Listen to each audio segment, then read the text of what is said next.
গর্ভবতী মহিলার সাথে লোহা এবং ম্যাচ রাখে, এটা কতটা সঠিক? স্ত্রীকে দেশে রেখে কতদিন স্বামী প্রবাসে থাকতে পারে? জামাতে নামাজরত অবস্থায় যদি অজু ছুটে যায় সেক্ষেত্রে করণীয় কি? ইস্তেঞ্জার পর ঢিলা অথবা টিস্যু ব্যবহার কি বাধ্যতামূলক? কাপড়ে রক্ত লাগলে নামাজ হবে? মৃত শিশুর মা আসরের পরে কোনো খাবার খায় না, এ ব্যাপারে বলুন। অজুর পানি গামলায় ধরে টয়লেটের প্যানে ঢালা যাবে কি না? অজু থাকা অবস্থায় যদি কোনো খারাপ কিছু সামনে চলে আসে তাহলে কি অজু ভেঙে যাবেন? বিয়ে করার জন্য মেয়ে দেখতে গিয়ে টাকা দেওয়া জায়েজ আছে কি না? সকালবেলা দোকান খোলার পর কোন সূরা পড়লে রিজিকে বরকত আসে? হাতে কলমের কালি থাকলে কি অজু হবে? এবার চলে যাচ্ছে আমরা প্রশ্ন উত্তরে। এস এ আফ্রিদি জানতে চেয়েছেন, অজু থাকা অবস্থায় যদি কোনো খারাপ কিছু সামনে চলে আসে তাহলে কি অজু ভেঙে যাবে? না, ওটা দেখলে যে অজু ভেঙে যাবে এমন কোনো কথা নাই। শরীফুল ইসলাম জানতে চেয়েছেন, অজুর পানি গামলায় ধরে টয়লেটের প্যানে ঢালা যাবে কি না? যাবে, কোনো অসুবিধা নেই। অজুর পানি যে টয়লেট প্যানে ঢালা যাবে না এমন কোনো কথা নেই, বরং নষ্ট হওয়ার চাইতে গামলায় ধরে টয়লেটের প্যানে পরিষ্কারের কাজে ব্যবহার করলে সেটা ভালো। সালমা খাতুন জানতে চেয়েছেন, হাতে কলমের কালি থাকলে কি অজু হবে? হয়ে যাবে। কলমের কালি এটা আমাদের শরীরের উপর আলাদা প্রলেপ তৈরি করে না যে যার ফলে অজু হবে না। তবে এরকম বিশেষ কোনো কলম যদি থাকে যে কলম আলাদা আস্তর তৈরি হয়, খোঁচালে উঠা যায়, চামড়ার উপর আলাদা বসে যায়, তাহলে সেক্ষেত্রে সেটা অবশ্যই দূর করতে হবে। এরপরে বেলাল হোসেন জানতে চেয়েছেন, বিয়ে করার জন্য মেয়ে দেখতে গিয়ে টাকা দেওয়া জায়েজ আছে কি না? দিতে পারেন হাদিয়া হিসাবে, কোনো অসুবিধা নেই।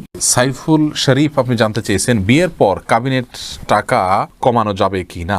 দেখুন, বিয়ের পরে কাবিনের যে টাকা সেটা যদি স্ত্রী কমিয়ে দিতে চান স্বেচ্ছায়, তিনি যদি কম নেন সেটা তার জন্য জায়েজ আছে। আল্লাহ বলেছেন তিনি যদি কিছু ছাড় দেন ফাকুলু হানিয়াম মারিয়া, তাহলে সেক্ষেত্রে তোমরা সেটা খেতে পারো, ভক্ষণ করতে পারো, ভোগ করতে পারো। আর যদি তাকে প্রেশার দিয়ে বা সিস্টেমে ফেলে এটা করা হয় তাহলে সেটা জায়েজ নাই। আর উভয় পক্ষ মানে একে অন্যের সাথে বোঝাপড়া করে কমানো এটাও জায়েজ নাই, এটা মেয়ের অধিকার। বিয়ের পরে চুক্তি হয়ে গেলে এরপর আর উভয় পক্ষের এখানে কিচ্ছু নাই। মেয়ে যদি নিজে থেকে স্বেচ্ছায় খুশি হয়ে ছাড় দেন সেটা তার ব্যাপার সম্পূর্ণ। আবু হাইল আপনি জানতে চেয়েছেন, সকালবেলা দোকান খোলার পর কোন সূরা পড়লে রিজিকে বরকত আসে, বলবেন কি? আসলে ভাই, এরকম কোনো বিশেষ কোনো সূরা নাই যে সূরাটা পাঠ করলে রিজিকে বিশেষ বরকত আসে, বরং বিসমিল্লাহ বলে যে কোনো কাজ শুরু করলে সেখানে আল্লাহ বরকত দান করেন। আল্লাহর নাম নিয়ে শুরু করলে, জিকিরের সাথে শুরু করলে এবং হালাল উপায়ে সে কাজটা সমাধান করলে ইনশাআল্লাহ তাআলা বারাকা দান করবেন। বিল্লাল আহমেদ সুমন আপনি জানতে চেয়েছেন, ফরজ সালাত একা পড়লে কি একামত দেওয়া লাগবে এবং কেরাত কি জোরে জোরে পড়া লাগবে? দেখুন ভাই বিলাল, ফরজ সালাত যদি একাও পড়েন সেক্ষেত্রেও আপনি আশপাশে কেউ আপনার একামত শুনে আপনার সাথে যোগ দিতে পারে, সে আশা থেকে একামত পড়ে, একামত দিয়ে তারপরে রুকু সিজদার তাসবিহগুলো, এই তাকবীরগুলো একটু উচ্চস্বরে পড়বেন জামাতের নিয়তে, যে আপনার সাথে কেউ যেন যোগ দেয় শুনে এসে। এটা হলো সুন্নাহ। যদি এটা না করেন আস্তে আস্তে পড়েন, কোনো অসুবিধা নেই, এটা আবশ্যক নয়। সালমা খাতুন জানতে চেয়েছেন, কাপড়ে রক্ত লাগলে নামাজ হবে? দেখুন, কাপড়ে রক্ত লাগলে সে রক্তের যদি পরিমাণ অনেক অল্প হয় নামাজ হয়ে যাবে, কিন্তু যদি পরিমাণে বেশি হয় তাহলে সেক্ষেত্রে নামাজ হবে না। এটাই বিশুদ্ধতম মত, যদি অনেকের মধ্যে রক্ত পাক বা পবিত্র। সুলতান মাহমুদ মিল্টন জানতে চেয়েছেন, স্ত্রীকে দেশে রেখে কতদিন স্বামী প্রবাসে থাকতে পারে? অনেক আলেম বলেন 4 বা 6 মাসের অধিক সময় স্ত্রীর কাছে থেকে দূরে থাকলে বউ তালাক হয়ে যায়। আবার অনেকে বলেন গুনাহ হবে। এই কথাটি হাদিস দ্বারা প্রমাণিত? দেখুন, নির্দিষ্ট কোনো মেয়াদ হাদিসে বলা হয়নি যে এই পরিমাণ সময় প্রবাসে থাকতে পারবেন স্ত্রীকে দেশে ফেলে রেখে, এরপরে আর পারবেন না, এরকম কোনো কথা আসলে ফিক্স বলে দেওয়া হয়নি।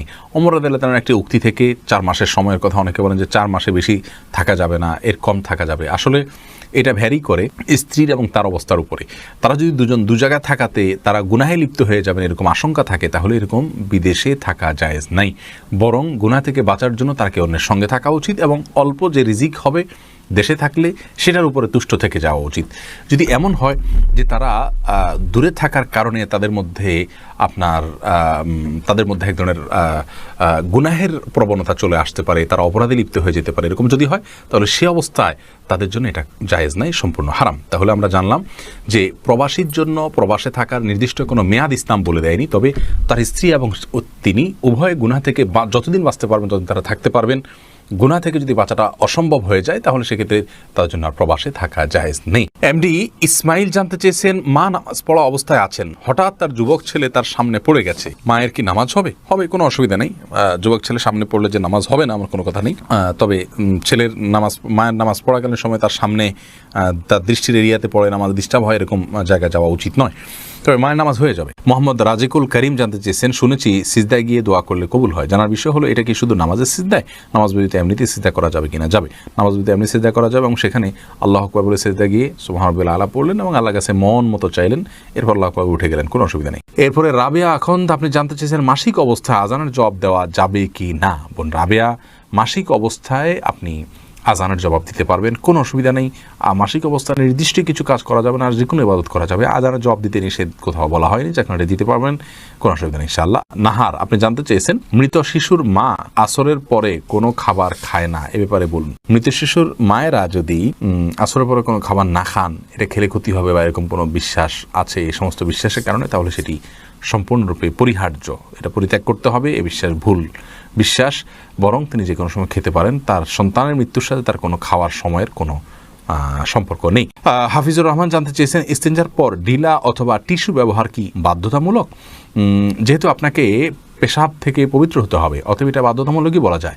আপনি যদি কোনোভাবে কোনো কিছুতে আপনি এটা না মুছছেন অথবা না ধোন, তাহলে সেক্ষেত্রে পাক হওয়াতে কোনো রাস্তা থাকলো না, আপনার কাপড় জোড়া না পাক হয়ে যাবে, যার কারণে এটাকে আমরা বাধ্যতামূলকই বলতে পারি। মুশফি, আপনি জানতে চেয়েছেন জামাতে নামাজরত অবস্থায় যদি অজু ছুটে যায় সেক্ষেত্রে করণীয় কি? দেখুন, জামাতে নামাজ চলাকালীন সময়ে যদি অজু ছুটে যায়, তাহলে যে অবস্থায় অজু ছুটে গেছে ওই অবস্থায় গিয়ে আপনি অজু করে, যদি কারোর সাথে কথাবার্তা বলা ছাড়া জাস্ট অজু করে আবার চলে আসেন নামাজের জায়গায়, তাহলে যে জায়গাতে অজু ছুটেছে তার পরবর্তী অংশ থেকে নামাজ আপনি কন্টিনিউ করলেই চলবে।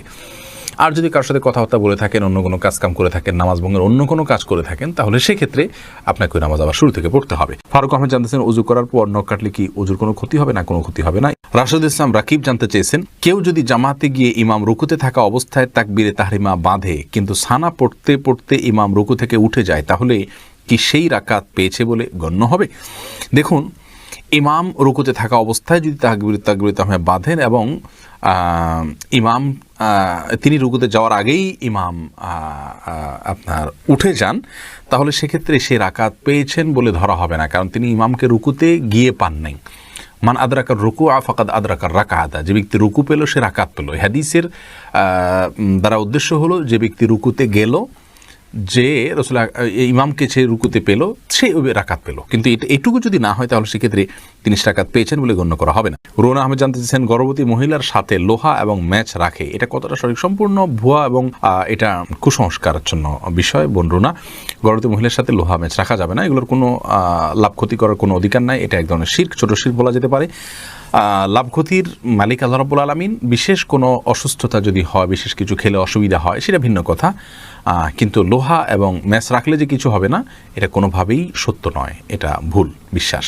নীরব, আপনি জানতে চেয়েছেন সন্তানের যে কোনো ধরনের গুনাহের ভাগিদার কি মৃত বাবা মা হবেন যদি জীবিতকালে সঠিক দীক্ষা দিয়ে থাকেন? না, জীবিতকালে যদি তারা সঠিক দীক্ষা দিয়ে থাকেন, সাবধান করে থাকেন, এরপরে যে সন্তান করে, অবশ্যই তার দায়ভার বাবা মা বহন করবেন না। আল্লাহ বলেছেন ওয়াল্লা তাজিরু আল্লাহ তাজিরু ওয়াজিরাতুন উইজরা উখরা, আর কোনো ব্যক্তি অন্য কারোর পাপের বোঝা বহন করতে হবে না, বরং লাইসারিল ইনসান ইল্লা মা সা, সে যতটুকু করবে ততটুকু সে পাবে। যার কারণে সন্তানেরটা তিনি পাবেন না, যারটা সে পাবে। তবে তিনি যদি কথার কথা সন্তানকে অন্যায় কাজে প্ররোচিত করে যেয়ে থাকেন, সন্তানকে অন্যায় কাজ করার জন্য নির্দেশ দিয়ে থাকেন, শিক্ষা দিয়ে থাকেন, তাহলে সেক্ষেত্রে অবশ্যই সেই দায়ভার তাকে বহন করতে হবে।